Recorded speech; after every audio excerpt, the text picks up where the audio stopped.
The wheel splintered with a crack that echoed across the empty Montana plains like a gunshot, and Grace Sinclair knew immediately that she was in serious trouble.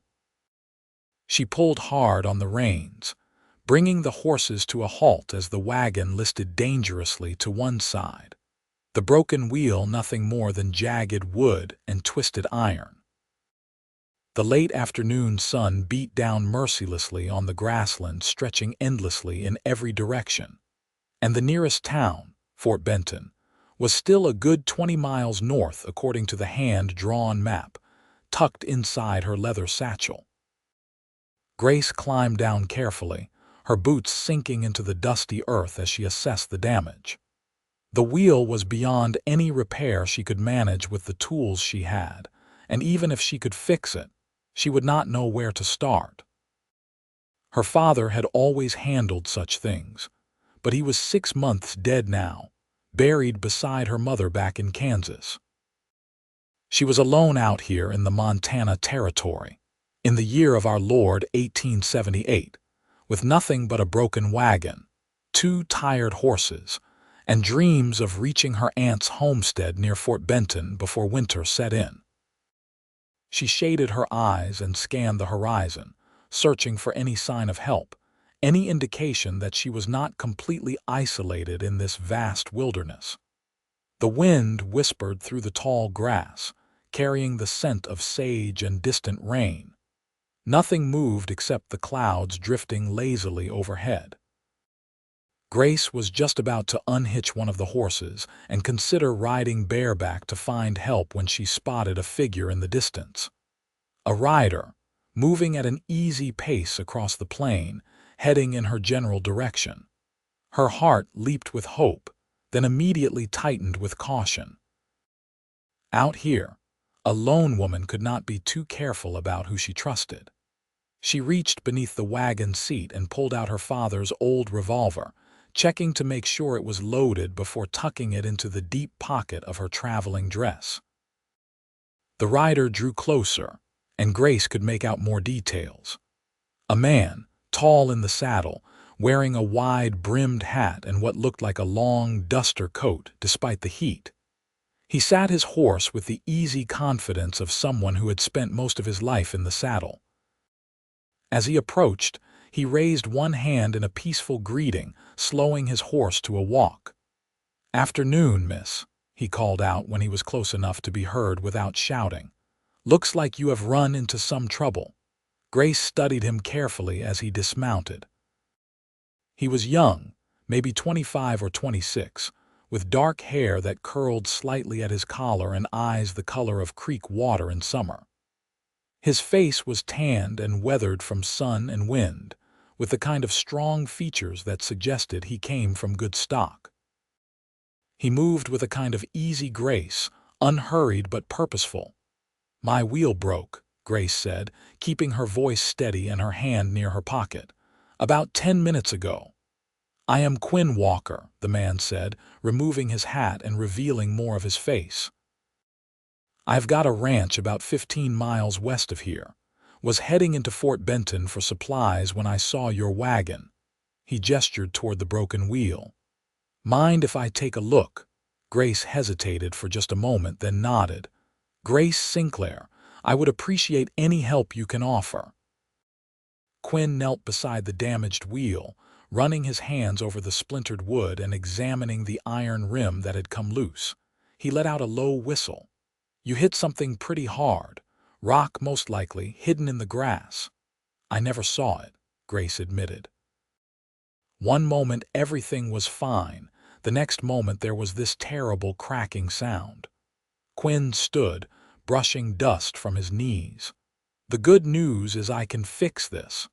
The bad news is I cannot do it here with what I have got. We would need to get your wagon to my ranch, or at least somewhere with proper tools and materials." He looked at her thoughtfully. "Fort Benton is closer, but my place has everything we would need and my sister is there. She would be happy to offer you hospitality while I work on the repairs."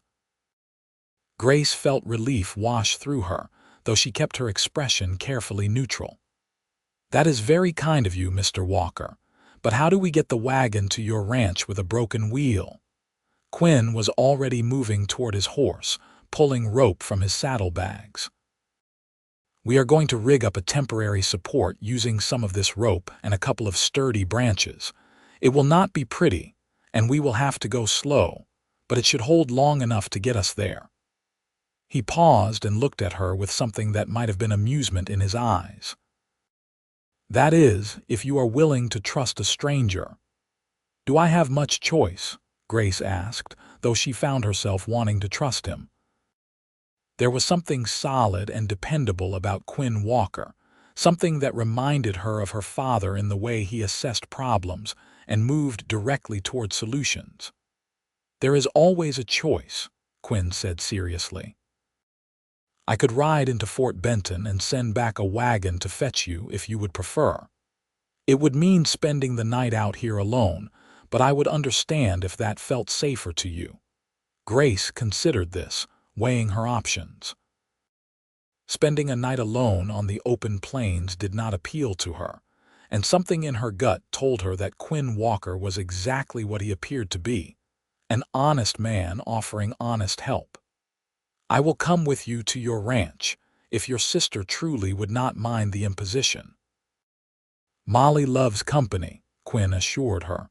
She will be thrilled to have another woman to talk to for a change. She says I am terrible conversation. Despite her situation, Grace felt a smile tugging at her lips. Quinn set to work immediately, using his knife to cut saplings from a small grove of cottonwoods that grew near a barely visible creek bed.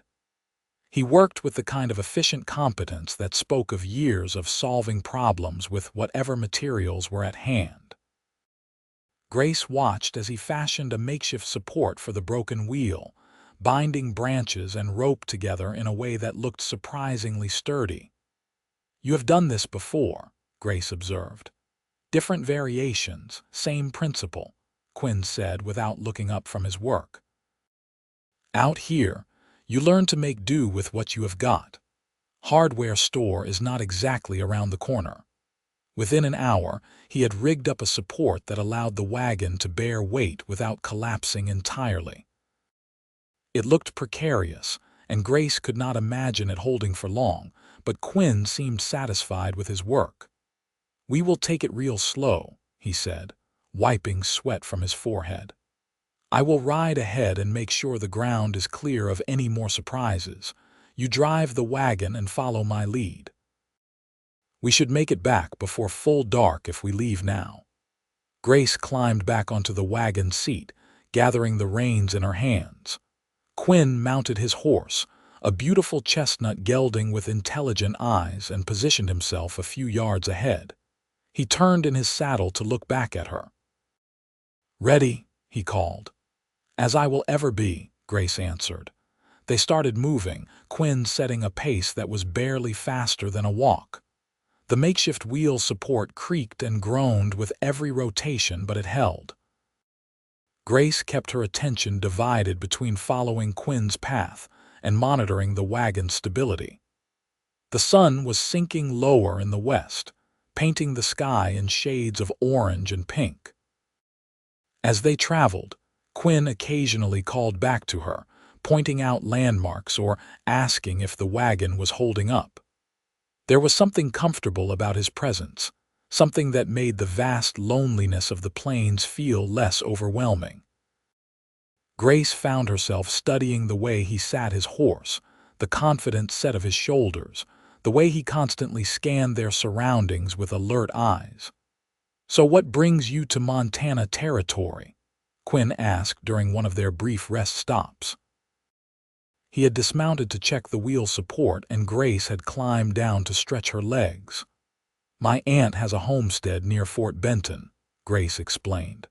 She wrote to me after my father died, offered me a place to stay, said she could use the help and I could use a fresh start. Sorry about your father, Quinn said quietly. Recent, 6 months ago, fever took him quick. Grace looked away, blinking against the sudden sting of tears. She had thought she was done crying, but grief had a way of sneaking up when she least expected it. Quinn did not press for more details, for which Grace was grateful. He finished his inspection of the wheel support and helped her back onto the wagon seat, his hand warm and steady on her elbow. They continued on as the sun dipped below the horizon, and just as the first stars began to appear, Grace saw lights in the distance. Quinn guided them toward a collection of buildings that gradually resolved into a well-maintained ranch. There was a main house, a large barn, several outbuildings and corrals containing horses that whinnied greetings as they approached. A woman emerged from the house, carrying a lantern that cast a golden glow around her. She was petite and pretty, with dark hair like Quinn's and a warm smile that immediately put Grace at ease. "Quinn, I was starting to worry," the woman called out, then noticed the wagon. "Oh, you have brought a guest." "Molly, this is Grace Sinclair," Quinn said, dismounting. "She had some wheel trouble about 15 miles southeast of here. Grace, my sister Molly Walker." Molly hurried forward, setting her lantern aside to take Grace's hands in her own. "You poor thing, you must be exhausted. Come inside, I have got stew on the stove and bread from this morning. Quinn can see to your horses and wagon." "I do not want to impose," Grace started to say, but Molly was already leading her toward the house. "Nonsense, we would not dream of letting you go anywhere tonight. Besides, I am desperate for female company. Do you know how tedious it is living with just your brother? He talks about cattle and horses and weather until I want to scream." Grace heard Quinn chuckling behind them. "I am not that bad, Molly." "You are worse," Molly called back cheerfully. "Now go take care of those animals while I get our guest settled." The inside of the house was warm and welcoming, clearly a home rather than just a place to sleep. Molly bustled around, setting a place at the large wooden table and ladling out generous portions of rich beef stew. Grace's stomach growled at the smell, reminding her that she had not eaten since a hasty breakfast that morning. "Sit, eat," Molly commanded gently. "You can tell me all about yourself once you have got some food in you." Grace did as she was told, and the first bite of stew was like heaven. Molly sat across from her, asking gentle questions about her journey and her plans. Grace found herself relaxing, drawn in by Molly's genuine warmth and easy conversation. By the time Quinn came in from tending to the horses, Grace felt like she had known Molly for years rather than mere minutes. Quinn washed up at the basin near the door and joined them at the table. Molly served him his own dinner, and the three of them sat together in the lamplight, talking about everything and nothing. Grace learned that Quinn and Molly had inherited the ranch from their father 3 years earlier, that Molly was 22 and had turned down 2 marriage proposals because she was in no hurry to leave her home, and that Quinn had built the ranch into one of the most successful operations in the region through hard work and careful management. "How long will it take to fix my wagon?" Grace asked eventually. Quinn considered the question while he finished a piece of bread. "I will need to build you a whole new wheel. With the tools and materials I have here, probably 2, maybe 3 days if everything goes smoothly." "3 days," Grace repeated, feeling both relief and something else, something that felt almost like disappointment that it was so short a time. She pushed the feeling aside. "I can pay you for your work and for your hospitality." "We can talk about payment later," Quinn said. "Right now, you just need to rest. Tomorrow I will start on the wheel." Molly showed Grace to a small but comfortable bedroom with a real bed, clean sheets, and even a pitcher of fresh water for washing. Grace almost cried at the luxury of it after weeks of sleeping in her wagon or in questionable boarding houses along her route. That night, lying in the comfortable bed and listening to the sounds of the ranch settling around her, Grace thought about the strange turn her journey had taken. She thought about Quinn's steady competence, his kind eyes, the way he had not hesitated to help a stranger. She thought about Molly's warmth and the sense of home that permeated this place. She thought about the fact that in 3 days she would be on her way again, continuing her journey to her aunt's homestead, and she would likely never see either of the Walkers again. The thought bothered her more than it should have. The next morning, Grace woke to the smell of coffee and bacon. She dressed quickly and found her way to the kitchen, where Molly was already preparing breakfast. "Good morning," Molly said brightly. "Did you sleep well?" "Better than I have in weeks," Grace admitted. "Can I help with anything?" "You are a guest," Molly protested. But Grace insisted, and soon they were working side by side, falling into an easy rhythm as they prepared the morning meal. Quinn came in from his early chores, bringing the smell of hay and horses with him, and the three of them ate together as the sun rose over the Montana plains. After breakfast, Quinn headed out to the barn to begin work on the new wheel, and Grace helped Molly with the household chores. As they worked, they talked, and Grace learned more about the Walker siblings and their life on the ranch. Molly was bright and funny, full of observations about the world and dreams for the future. "You ever think about leaving?" Grace asked as they hung laundry on the line behind the house. "Going to a city, seeing what else is out there." Molly was quiet for a moment, pinning a sheet in place. "Sometimes," she admitted. "But this place is in my blood, you know. Our father built this ranch from nothing, and Quinn has made it into something special. I could not imagine being anywhere else, not really." Grace understood that feeling.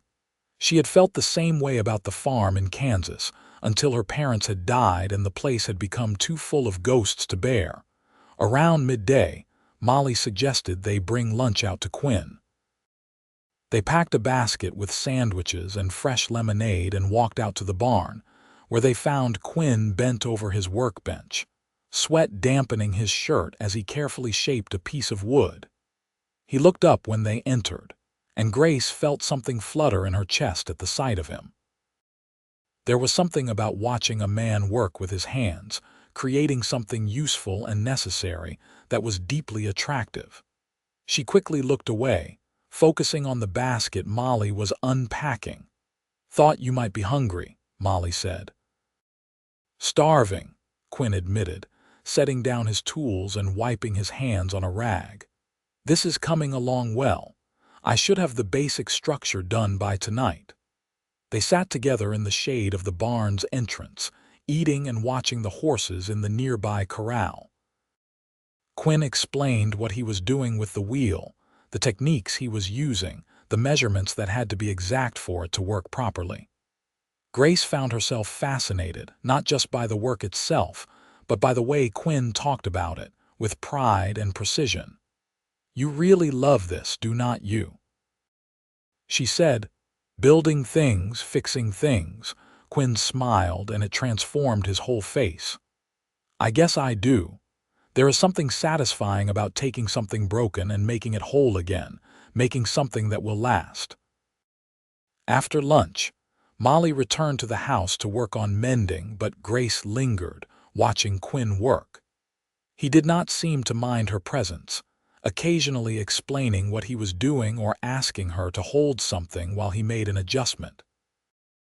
They fell into a comfortable silence, broken only by the sounds of his tools and the distant sounds of the ranch. "Why Montana?" Quinn asked after a while. "Your aunt could have invited you anywhere. Why here?" Grace considered the question. "I think she knew I needed space. Room to breathe, to figure out who I am without my parents. Kansas felt so small after they died, like the whole world was pressing in on me. Out here, there is room to be whoever I want to be." Quinn nodded slowly. "I understand that. After our father died, I thought about leaving, starting fresh somewhere else. But Molly needed me, and this place needed me, and eventually I realized I needed them too. Sometimes the place you are is exactly where you are supposed to be. And sometimes you have to leave to find where you belong," Grace said softly. Their eyes met, and Grace felt that flutter in her chest again, stronger this time.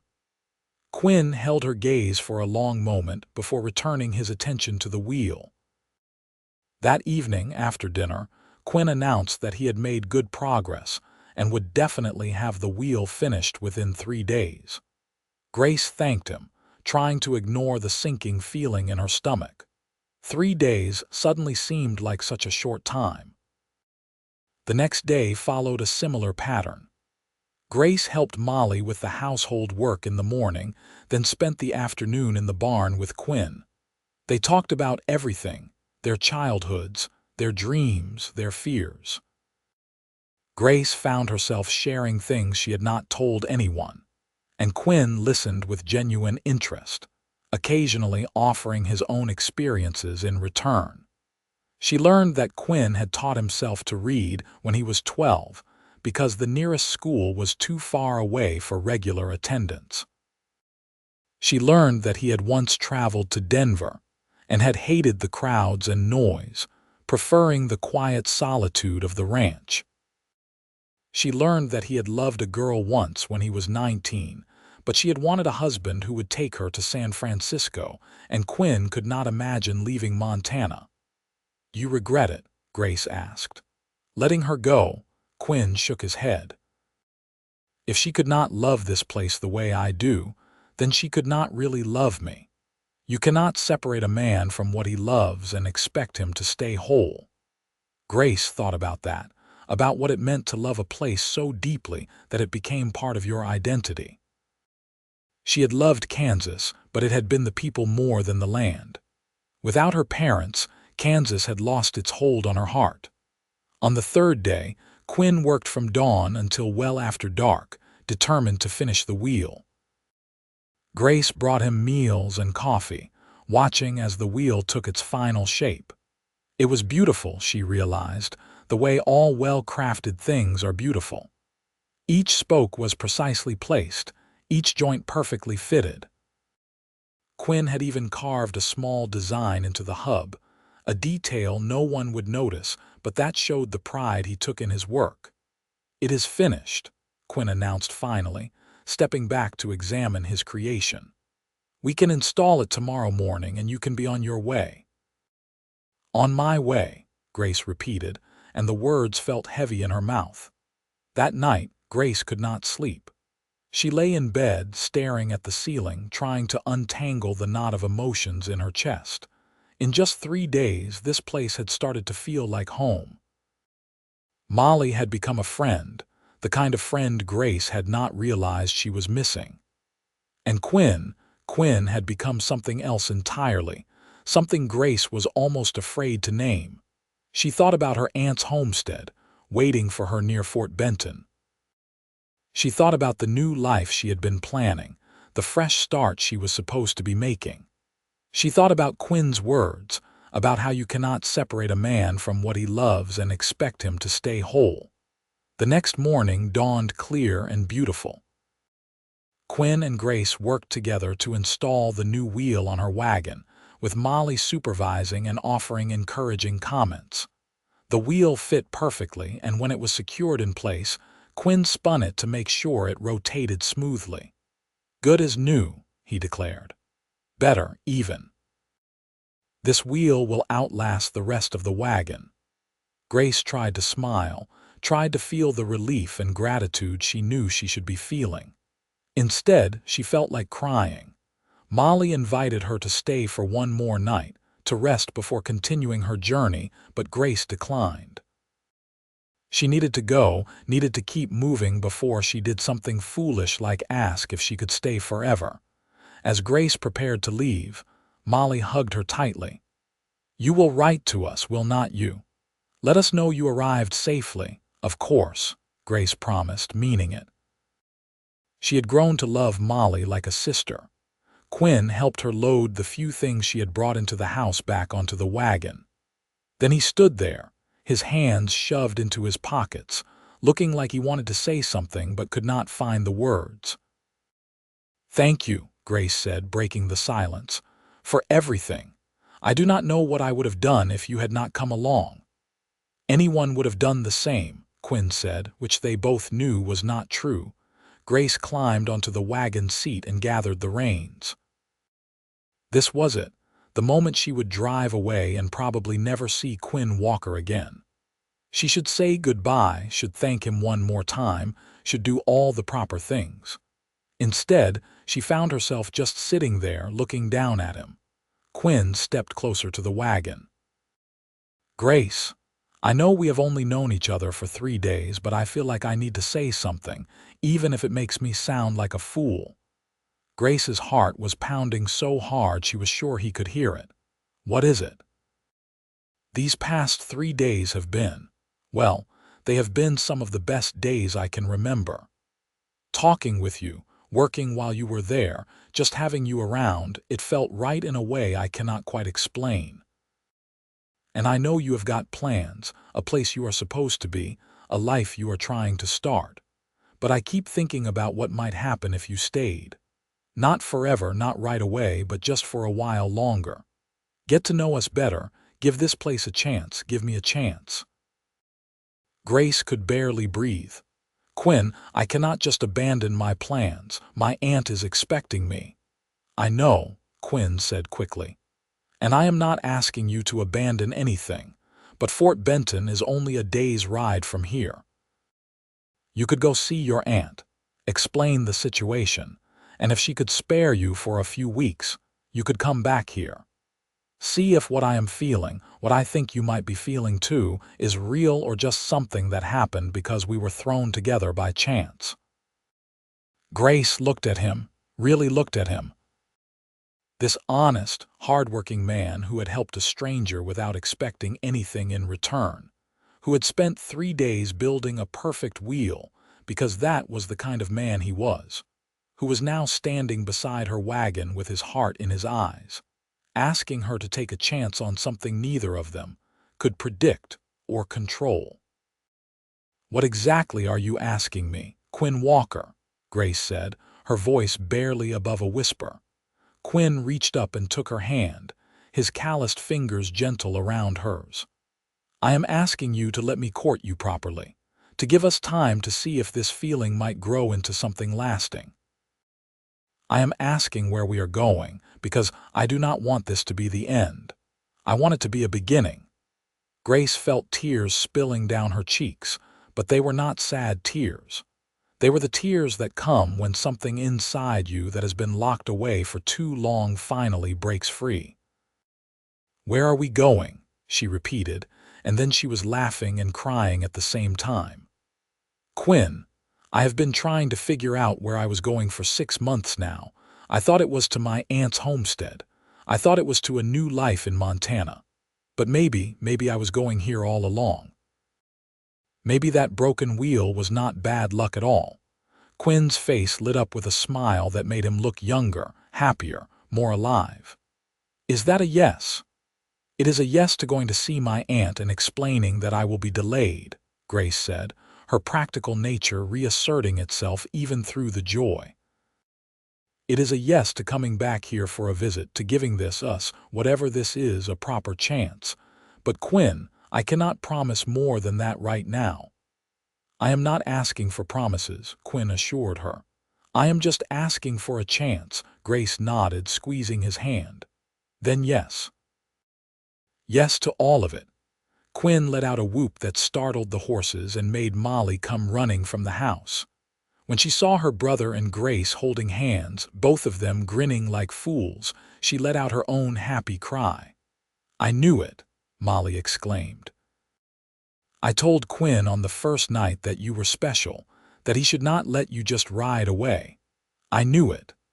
Grace climbed down from the wagon, and Quinn pulled her into his arms, holding her close. She fit against him perfectly, her head tucked beneath his chin, his arms strong and warm around her. It felt like coming home.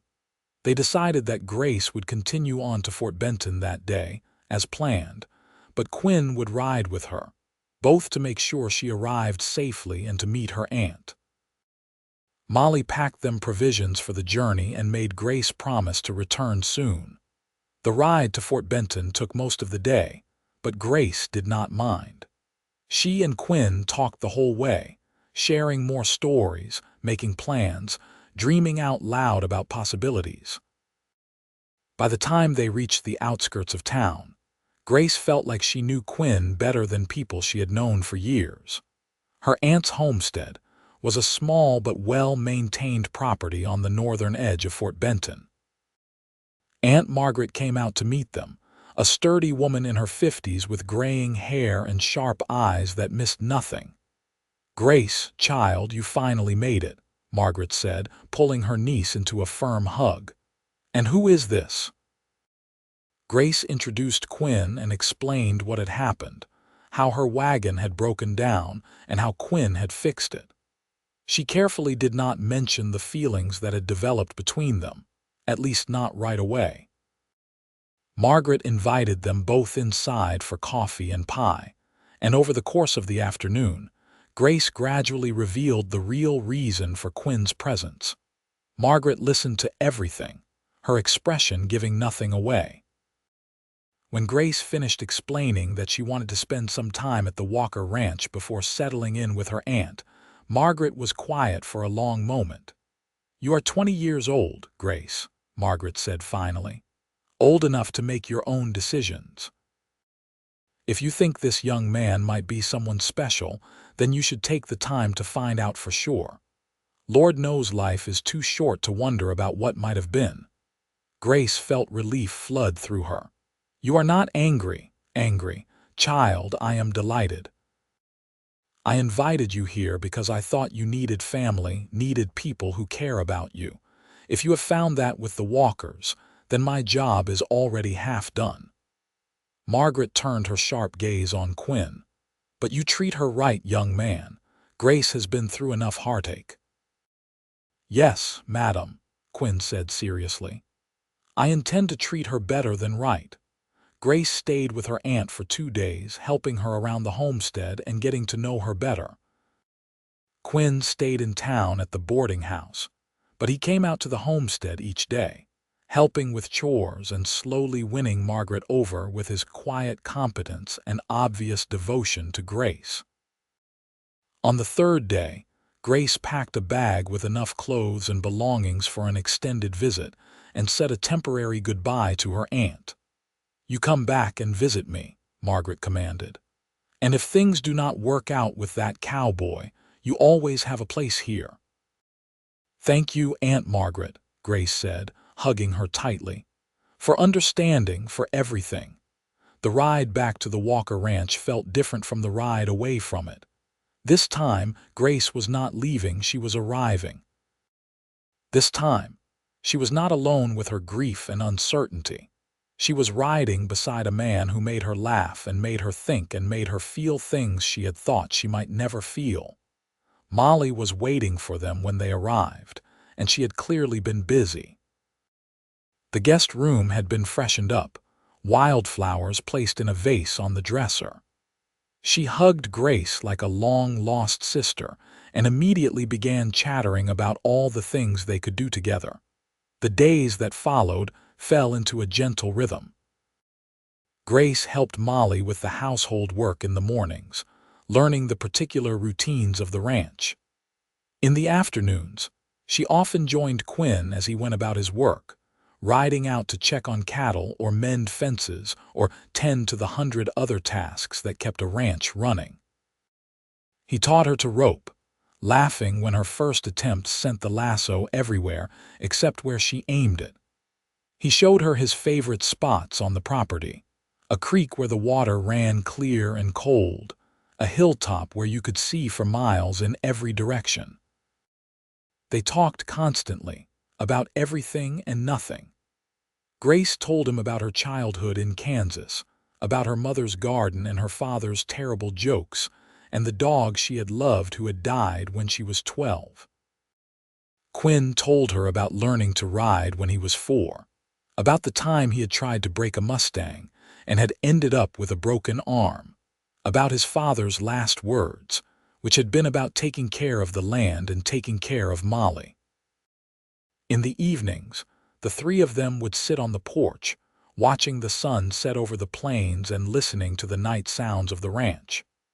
Sometimes Molly would bring out her fiddle and play, the music sweet and melancholy in the gathering darkness. Sometimes they would just sit in comfortable silence, content to be together. As the days turned into weeks, Grace felt herself changing. The grief that had weighed her down for so long began to lift, not disappearing entirely but becoming something she could carry without being crushed by it. The uncertainty about her future began to resolve into something clearer, a path forward that she had not expected, but that felt right in a way she could not deny. She was falling in love with Quinn Walker, and she was almost certain he was falling in love with her too. It was not one single moment, but 1,000 small ones. The way he smiled when he saw her first thing in the morning. The way he listened when she talked, really listened, like every word mattered. The way he touched her hand when he helped her dismount from her horse, his fingers lingering just a moment longer than necessary. The way he looked at her sometimes, like she was the most interesting, most beautiful thing he had ever seen. One evening, about 5 weeks after Grace had returned from Fort Benton, Quinn asked her to go for a walk with him. They strolled away from the house, out into the grassland where the first stars were beginning to appear in the darkening sky.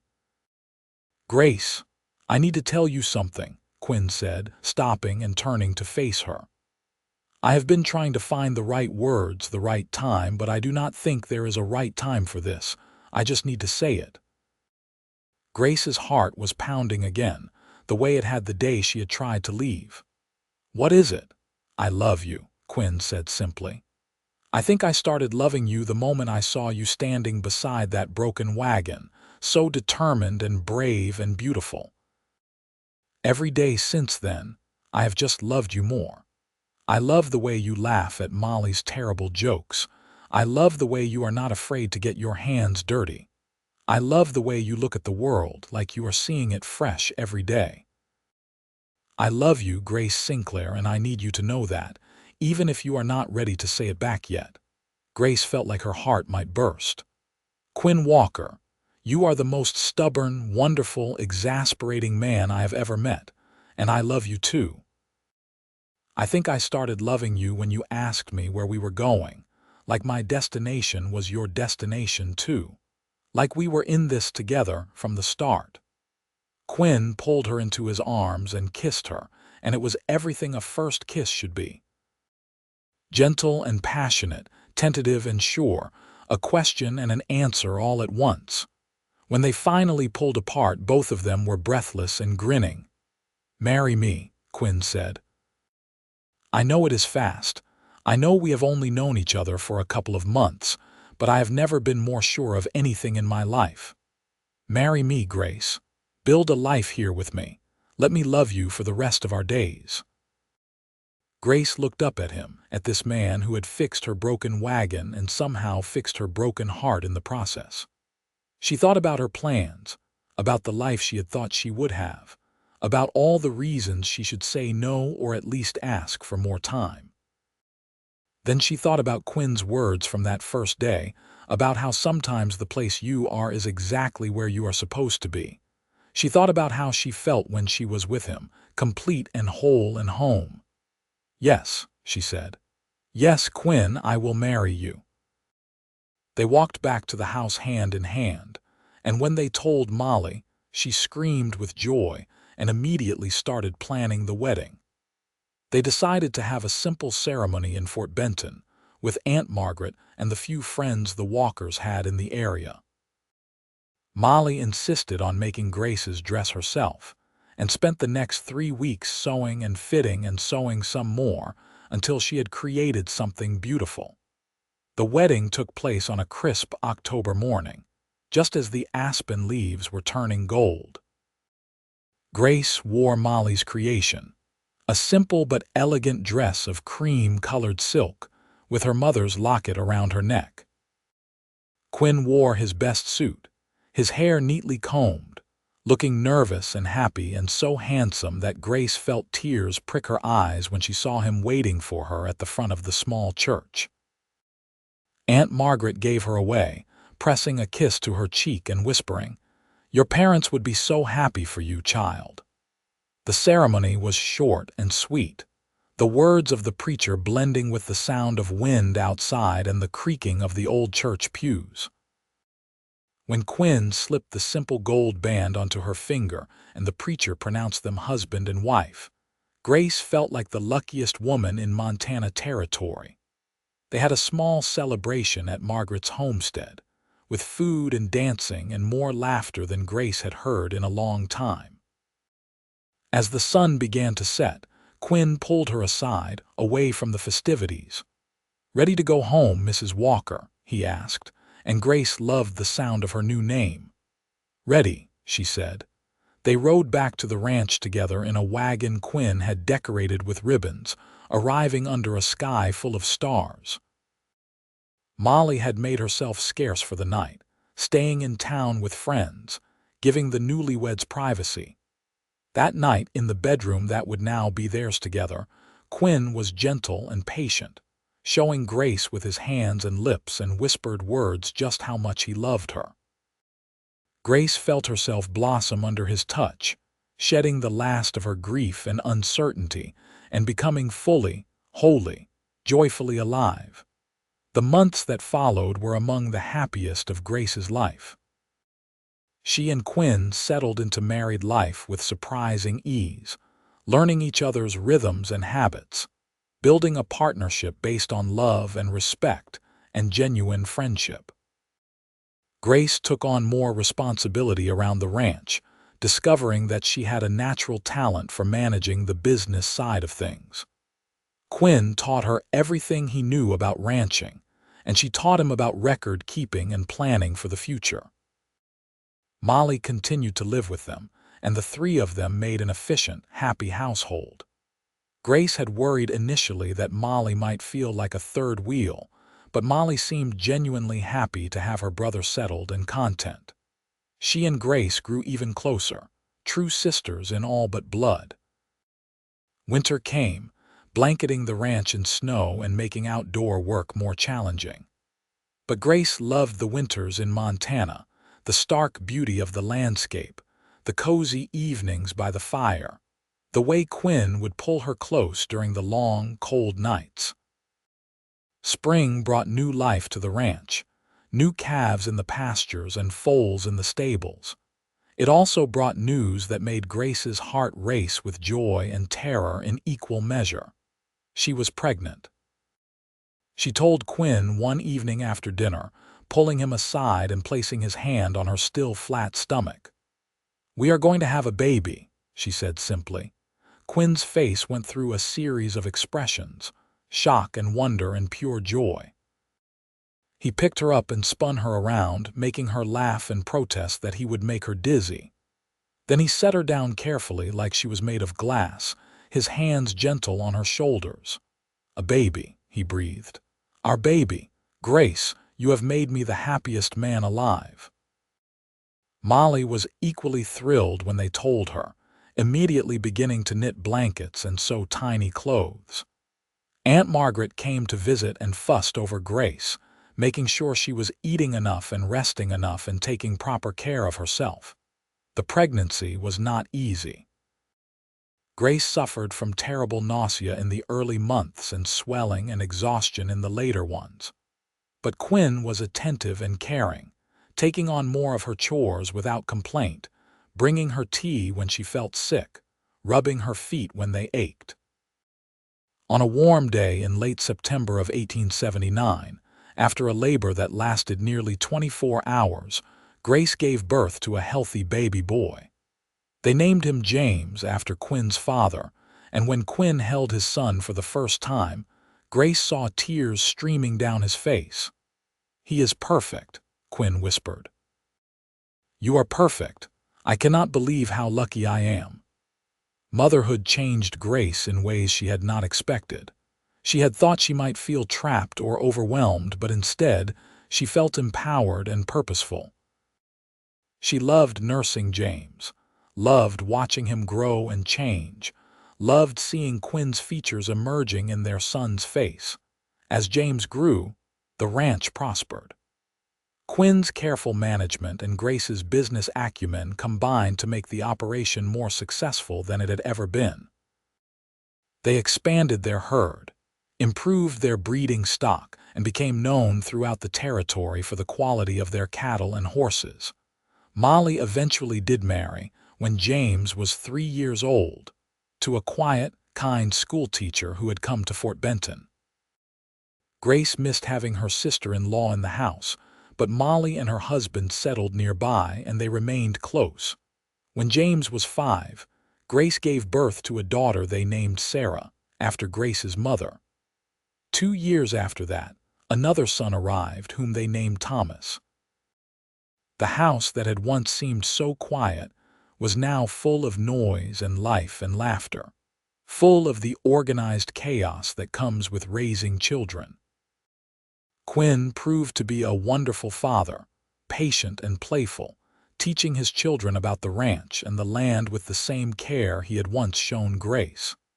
He took James on his first cattle drive when the boy was 8, and James came back full of stories and pride at having done a man's work. Grace continued to manage the business side of the ranch, proving to have a sharp mind for investments and planning.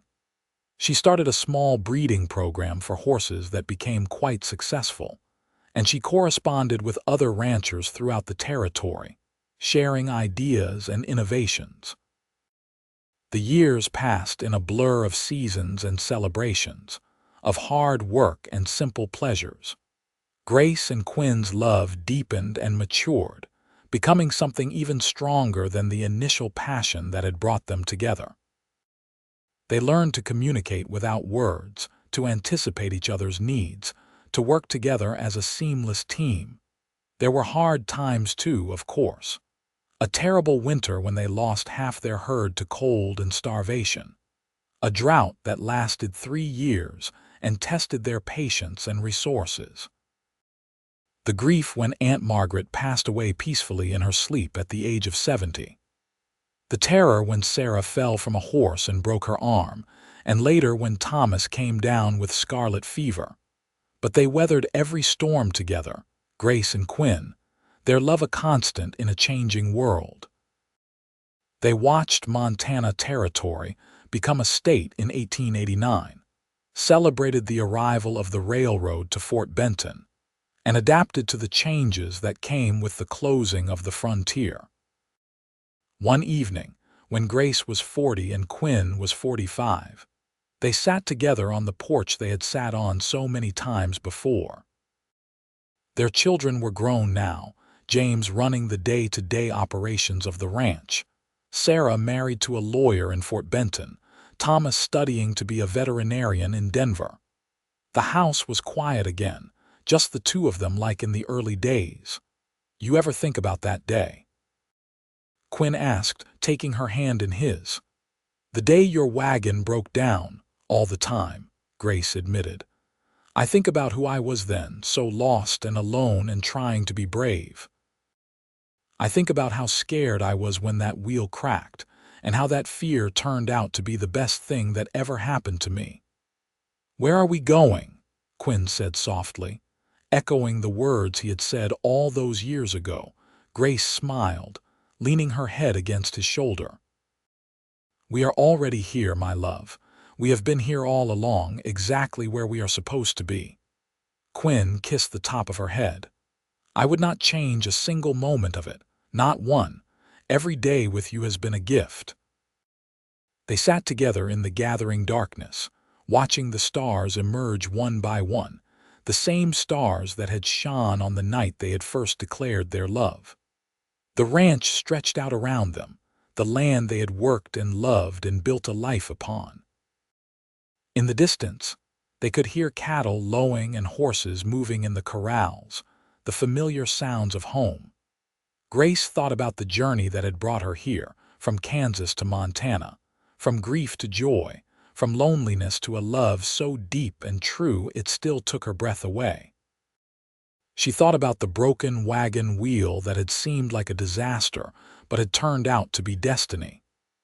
She thought about Quinn's question that day, where are we going? and how the answer had been simpler than either of them could have imagined. They were going home together, and they had been going home from the very first moment their eyes met. Years continued to pass in the quiet rhythm of ranch life. Grace and Quinn grew older together, their hair turning gray, their faces weathering like the land they loved. But their love never weathered, never faded. If anything, it grew stronger, deeper, more essential with each passing year. They became grandparents, delighting in the children that James and Sarah brought to visit. The old house echoed with young voices again during holidays and summers, filled with the laughter of a new generation. Quinn taught his grandchildren to ride and rope, just as he had taught their parents. Grace told them stories of their family history, of the day a wagon wheel broke and changed everything. When Quinn turned 65, the whole family gathered for a celebration. Children and grandchildren filled the house and spilled out onto the porch and lawn. There was music and dancing and more food than any of them could eat. As the party wound down and the sun began to set, Grace and Quinn snuck away from the crowd, walking hand in hand out to the hilltop that had been their special place for so many years. 65 years old, Quinn mused. Sometimes I cannot believe how much time has passed. Other times it feels like just yesterday that I saw you standing beside that broken wagon. We have had a good life, Grace said, better than I ever imagined possible. The best life, Quinn agreed, and it is not over yet. We have got plenty of years left, you and me. Grace smiled, squeezing his hand. Plenty of years to watch our grandchildren grow, to tend this land, to love each other. I cannot think of a better way to spend them. They stood together on that hilltop, looking out over the ranch that had been their life's work, the land that had witnessed their love story from beginning to wherever it would end. The Montana sky stretched endlessly above them, painted in shades of gold and rose and violet. The wind whispered through the grass, carrying the scent of sage and home. Quinn pulled Grace close, and she rested her head against his chest, listening to the steady beat of his heart. This heart that had been hers for so long, this man who had asked, "Where are we going?" and then spent the rest of his life making sure they got there together. "I love you, Grace Walker," Quinn said, the words as true and essential as they had been the first time he spoke them. "I love you, Quinn Walker," Grace replied. "Today, tomorrow, and all the days after that." They watched the sun sink below the horizon, painting the world in shadow and starlight. Below them, the ranch lights began to glow, warm and welcoming, marking the place they had built together through years of joy and sorrow, triumph and challenge, love and commitment. This was their legacy, Grace thought. Not just the land or the cattle or the house, but the love that had sustained it all. The love that had started with a broken wagon wheel and a cowboy's question. The love that had grown and deepened and become the foundation upon which everything else was built. They stood there until the first stars appeared, then walked back down the hill together, their steps slow but sure, their hands still clasped tight. The house welcomed them with light and warmth and the voices of their family. Their children and grandchildren were there, the continuation of their love story, the proof that what they had built together would last long after they were gone. That night in the bed they had shared for so many years, Quinn pulled Grace close, and she tucked herself against him in the familiar, perfect fit of long marriage. "Thank you," Quinn whispered into her hair. "For what?" Grace asked. "For saying yes. For staying. For building this life with me. For loving me all these years."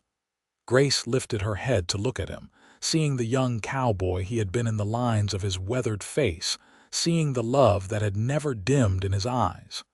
"Thank you for fixing my wagon," she said softly. "Thank you for asking where we were going. Thank you for every day we have had together." They kissed, a gentle kiss full of history and promise, and then they slept, wrapped in each other's arms as they had been for countless nights before. The years continued their steady march. Grace and Quinn grew older, moving a bit slower, needing a bit more rest, but still vital, still engaged with the ranch and the family they had created. They celebrated their 50th wedding anniversary with a party that brought people from all over Montana, friends and family and neighbors who had watched their love story unfold over 5 decades. James took over more of the ranch operations, running things with the same care and dedication his father had shown. Sarah and her husband moved back from Fort Benton, taking over Aunt Margaret's old homestead. Thomas returned from his studies and opened a veterinary practice in Fort Benton, specializing in large animals and frequently visiting the family ranch to tend to the horses and cattle. Grace and Quinn became great-grandparents, marveling at the continuation of their line, the evidence that their love had created something that would ripple forward through generations.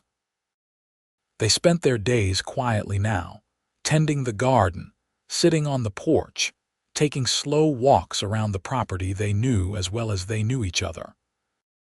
On a warm spring evening when Grace was 70 and Quinn was 75, they sat together on the porch as the sun set over the familiar landscape.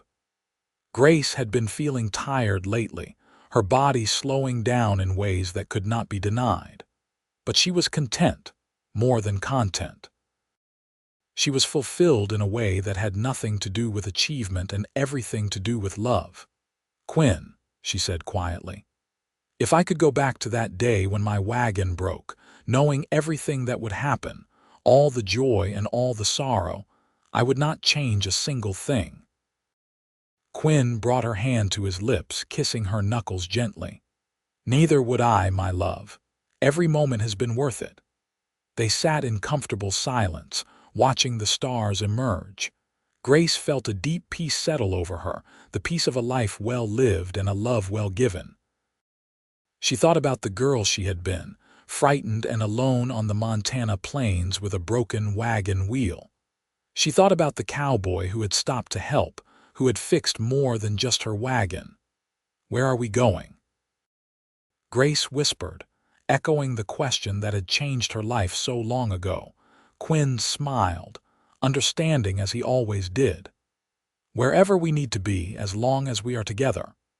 Grace leaned against him, feeling his warmth, his solidity, his enduring presence in her life. The ranch settled into night around them, the sounds and smells as familiar as breathing. This place had become her home in ways she had never imagined possible. This man had become her everything. Years later, when Grace was 82 and Quinn was 87, they were still together, still in love, still finishing each other's sentences and communicating with glances. Their bodies had slowed considerably, but their minds remained sharp, their love remained constant.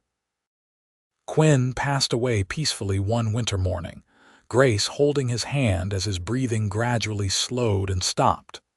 She had known it was coming. They both had. But the pain of losing him was still sharp and deep. She sat beside him for a long time, memorizing the lines of his face one last time, thanking him for all the years they had shared. But Grace did not grieve for long in the way most widows do. She missed Quinn terribly, felt his absence like a physical ache, but she also felt grateful. Grateful for every single day they had shared, for the family they had created, for the love that had sustained them both through more than 6 decades of marriage. She lived for 3 more years, spending her days with her children and grandchildren and great-grandchildren, telling stories about Quinn, about their love, about the day her wagon wheel broke and changed everything. She made sure they all understood that love was not something that just happened. It was something you chose every day, something you built and tended like a garden. When Grace passed away quietly in her sleep at the age of 85, Her family mourned her deeply, but also celebrated the incredible life she had lived. They buried her beside Quinn on the hilltop that had been their special place, under a sky as wide and blue as the day she had first seen Montana. The ranch continued on, passed down through the generations, each one adding their own chapter to the story that had begun with a broken wagon wheel and a cowboy's question. The house still stood, maintained with care, filled with family during holidays and celebrations. The land still produced cattle and horses, still sustained the Walker family as it had for over a century. And sometimes, on quiet evenings when the wind whispered through the grass and the stars emerged one by one, people swore they could feel it, the echo of a love so strong it had literally built an empire. The ghost of a question that still resonated through the years, where are we going? And the answer that Grace and Quinn had spent their whole lives proving true. Home, always home together. The story of Grace Sinclair and Quinn Walker became a legend in Montana, passed down through generations as an example of true love, of commitment, of what could be built when two people chose each other and kept choosing each other every day for the rest of their lives. Their great-great-grandchildren still worked the ranch, still lived in the house Quinn had built and Grace had made into a home, still told the story of the day their ancestors' wagon wheel broke and everything changed. It was a love story that had started with a question and ended with a lifetime of answers. A story of a cowboy who fixed more than just a wagon, and a woman who found more than just help on a lonely Montana plain. A story of how sometimes the worst moments in life, the moments when everything seems to be falling apart, are actually the moments when everything is falling into place. Where are we going? Quinn had asked. Home, Grace had answered, though she had not known it yet. And home was where they stayed together, for all the days of their lives and beyond, into the memories and stories and love that would echo through generations. Proof that true love, real love, the kind of love that weathers everything and emerges stronger, was not just possible but worth everything it took to build and maintain. Their love story ended, as all love stories must, but it never truly ended. It lived on in the family they had created, the ranch they had built, the legacy of love and commitment they had left behind. It lived on in the land itself, in the Montana soil that held their bones, in the wind that whispered through the grass, in the stars that shone overhead. It lived on in the hearts of everyone who heard their story and thought, yes, that is what I want, that kind of love, that kind of commitment, that kind of beautiful, imperfect, wholly real partnership. It lived on in the answer to Quinn's question, the question that had started everything. Where are we going? Together, always together, wherever the road might lead. And that was the truest answer of all.